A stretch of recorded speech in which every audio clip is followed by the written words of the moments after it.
మొన్న శనివారం రోజున బీఆర్ఎస్ పార్టీ ఒక పెద్ద బహిరంగ సదస్సు ఏర్పాటు చేసింది. యువ సమగ్ర సదస్సు అనేది ఒకటి ఏర్పాటు చేసింది. యువత కోసం ఏర్పాటు చేసినామని మాట్లాడుకున్నారు.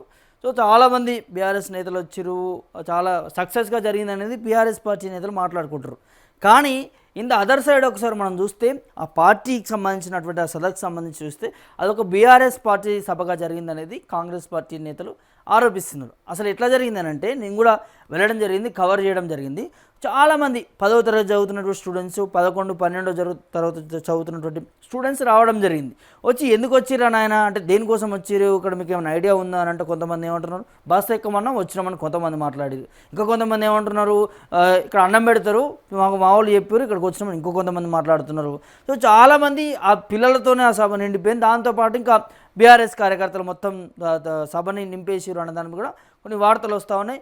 ఇంకో సైడ్ నుంచి ఏం జరుగుతూ ఉందంటే నిరుద్యోగులు మెయిన్గా ఆ సభ నుంచి వాకౌట్ చేశారు. కొంతమంది ఎందుకు వాకౌట్ చేశారు అని అడిగితే వాళ్ళు ఏం చెప్తున్నారంటే సమాధానం, మేము కేటీఆర్ని నమ్మి ఇక్కడికి రావడం జరిగింది, మాకు ఒక భరోసా ఇస్తాడు, అదేవిధంగా 10 సంవత్సరాలు బీఆర్ఎస్ పార్టీ అధికారంలో ఉన్నప్పుడు మాకు ఉద్యోగాలు ఇస్తామని చెప్పినటువంటి బీఆర్ఎస్ పార్టీ ఉద్యోగాలు ఇవ్వలేదు, కనీసం ఉద్యోగాలు ఇవ్వలేకపోయినామనే దాని మీద కూడా కనీసం నిరుద్యోగులకు క్షమాపణ చెప్తారా అనే దాని మీద కూడా మేము అనుకున్నాం, చెప్పడం జరిగింది నాయకులకు అందరూ కూడా. ఆ సభ నుంచి కూడా యావత్ నిరుద్యోగులందరికీ కూడా బీఆర్ఎస్ పార్టీ గతంలో తప్పు చేసింది, ఉద్యోగాలు ఇవ్వలేకపోయింది అని మాకు క్షమాపణ చెప్పాలనే దాన్ని కూడా కొంతమంది నిరుద్యోగులు డిమాండ్ చేశారు. కానీ అక్కడ అది ఏమీ జరగకుండా దాంతోపాటు నిరుద్యోగులు ఇంకేం మాట్లాడుతున్నారు, వాకౌట్ చేసినటువంటి వారు అందరూ కూడా ఏం చెప్తున్నారంటే మేము ఎక్స్పెక్ట్ చేసింది మాకు ఏం భరోసా కల్పిస్తారు, ప్రభుత్వం మాకు అన్యాయం చేసింది, కాంగ్రెస్ పార్టీ అన్యాయం చేసింది, మేము గెలిపించినాం తీసుకొచ్చినాం, కానీ బీఆర్ఎస్ పార్టీ ఒకవేళ అధికారంలోకి వస్తే మాకేం చేస్తుంది, వీళ్ళు ఇస్తాన 2 లక్షల ఉద్యోగాలు ఇచ్చి వీళ్ళ లెక్కన మోసం చేస్తుందా, మాకు ఒక అష్యూరెన్స్ మాకు ఒక హామీ కేటీఆర్ నుంచి ఉంటుందని మేము అనుకున్నాం. కానీ ఇక్కడికి వస్తే ఏం జరుగుతున్నది, రేవంత్ రెడ్డిని తిట్టడం, కాంగ్రెస్ పార్టీని తిట్టడం, రాహుల్ గాంధీని తిట్టడం, ఇదే జరుగుతూ ఉన్న తప్ప ఉద్యోగాల రూపంలో ముందుకు పోయడానికి ప్రయత్నం కనబడట్లేదు అనే దాన్ని కూడా నిరుద్యోగులు చాలామంది వాకౌట్ చేశారు. ఈ చిక్కడపల్లి లైబ్రరీకి సంబంధించినటువంటి నిరుద్యోగులు వెంకటేష్ కావచ్చు, కొడంగల్ రవి కావచ్చు, వీళ్ళందరూ కూడా వాకౌట్ చేసినటువంటి పరిస్థితి కనిపించింది.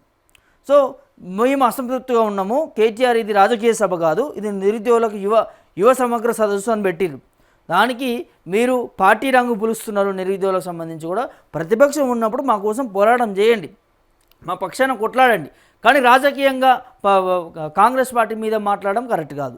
అది దట్టు ఇంకా అందులో మాట్లాడినటువంటి నిరుద్యోగులందరూ కూడా సంపుతాం, నరుకుతాం, సావు, సంపు, ఇది నిరుద్యోగుల భాషన. ఎస్, నేను వాళ్ళనికే చెప్తున్నా, నా తోటి మిత్రులు కూడా ఉన్నారు అందులో తెలిసిన వాళ్ళు కూడా, మీరు అలా మాట్లాడడం సబబు కాదనేది నాకు అనిపించింది. సరే విమర్శించండి, విమర్శించే వరకు విమర్శించండి, వాళ్ళు ఉద్యోగాలు ఇవ్వలేదు, లేకపోతే వాళ్ళు మిమ్మల్ని ఇబ్బంది పెట్టారు, మిమ్మల్ని వాడుకున్నారు, విమర్శించండి కాదనట్లేం, కానీ సావు కోరుకోవడం కరెక్ట్ కాదు. సరే నిరుద్యోగులని రేవంత్ రెడ్డి మాట్లాడినట్లా అంటే సరే, ఎవరు వేరే వాళ్ళు మాట్లాడినా కూడా వేరే వాళ్ళు తప్పు చేసిరని మనం తప్పు చేద్దామా? సరే వాళ్ళకి ఇంకోటి తెలివి లేదు, ఇయ్యత లేదు, వేరేది లేదు అనుకుందాం, మాట్లాడిన వాళ్ళకి వేరే వాళ్ళు ఎవరైనా కూడా. మనం నిరుద్యోగులం, రేపు చదువుకొని ప్రభుత్వానికి సంబంధించిన కూడా ఐఏఎస్ ఐపీఎస్ కావాల్సినటువంటి వాళ్ళము, మీరంతా కూడా ఇట్లా ఒక పార్టీ ట్రాప్లో పడి ఆ విధంగా మాట్లాడడం తప్పవేనా, కరెక్టేనా? ఎంతో భవిష్యత్తు ఉన్నది కదా. కేసులు పెడితే పెట్టుకోరని ఒకరు మాట్లాడతారు, మమ్మల్ని చచ్చిపోయి మీరు చావాలని ఇంకొకరు మాట్లాడుతున్నారు. నేను అదే చెప్తున్నా, మీరు ఒకరు మిమ్మల్ని విమర్శించినప్పుడు ఆ స్థాయిలో విమర్శించడం ఓకే పర్వాలేదు, కానీ వాళ్ళు తప్పు చేసినప్పుడు మనం కూడా తప్పు చేయడం కరెక్ట్ కాదు కదా.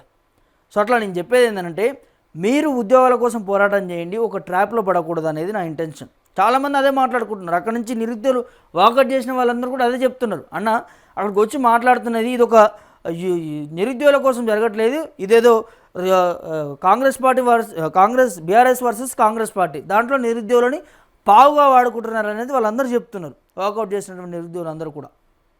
సో దానికి సంబంధించి ఒక వార్త చూద్దాము. కాంగ్రెస్ నేతలు దాని మీద కామెంట్ చేశారు.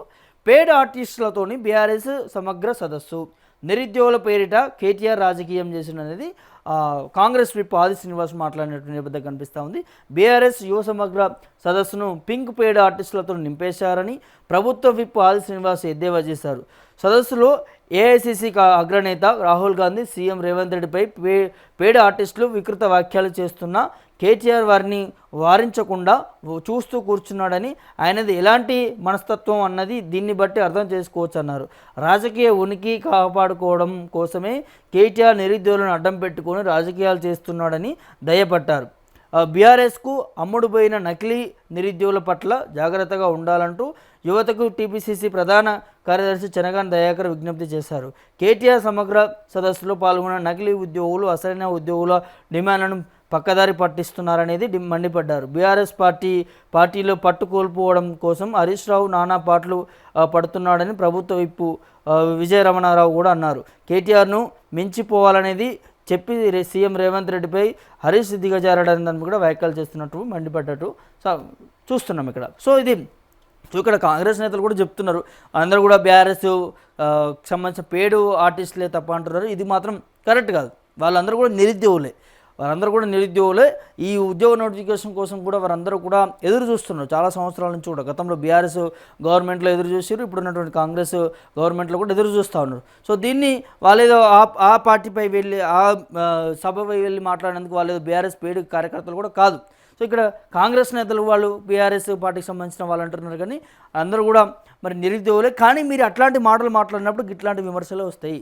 నిరుద్యోగులకు చెప్తున్నాను ఈ మాట, మీరు మీ సభ మీద మాట్లాడుకోండి, ఎంతైనా మాట్లాడండి, కానీ ఒక పార్టీ పెట్టినటువంటి సభకి మీరు హాజరయ్యారు లేకపోతే మీరు పెట్టుకున్నారని తెలియదు, కానీ అక్కడ ఆ హంగామా అంతా చూస్తే ఉంటే కూడా బీఆర్ఎస్ పార్టీ సభలాగా కనిపిస్తున్నది మొత్తం అంతా కూడా. ఫ్లెక్సీలు కావచ్చు, ఫ్లగాలు కావచ్చు, అవన్నీ కూడా చూస్తూ ఉంటే వాళ్ళ పార్టీకి సంబంధించినవి ఉన్నాయి. కానీ మీరందరూ కూడా నిరుద్యోగులు వెళ్ళినప్పుడు ఒకరి ట్రాప్లో పడకుండా మీకు కావాల్సినటువంటి హామీల కోసం మాట్లాడుంటే బాగుండేది. అది నా ఒక్కరి మాట కాదు, మీ తోటి నిరుద్యోగులు చెప్తున్నటువంటి నిబద్ధం కల్పిస్తూ ఉండేది. మరి ఈ వీడియో చూస్తున్నటువంటి నిరుద్యోగ యువతలారా అండ్ అందరూ కూడా మీరేమనుకుంటున్నారు? ఇప్పటివరకు కూడా ఈ పార్టీ సభకు సంబంధించి కూడా అక్కడ నిరుద్యోగులకి అన్యాయం జరిగింది, అఘోరం జరిగింది, వాకౌట్ చేశారు అనేది ఒకటి వినిపిస్తూ ఉంది. దాంతోపాటు కాంగ్రెస్ వర్సెస్ బీఆర్ఎస్ సభగా నడిచింది తప్ప ఇక్కడ ఏమి జరగలేదు, నిరుద్యోగులకు ఒక హామీ కూడా ఇవ్వలేదు అనే దాన్ని కూడా నడుస్తూ ఉంది. కాబట్టి దీనిపైన మీ అభిప్రాయం ఏంటనేది కూడా కామెంట్ రూపంలో తెలియజేయండి.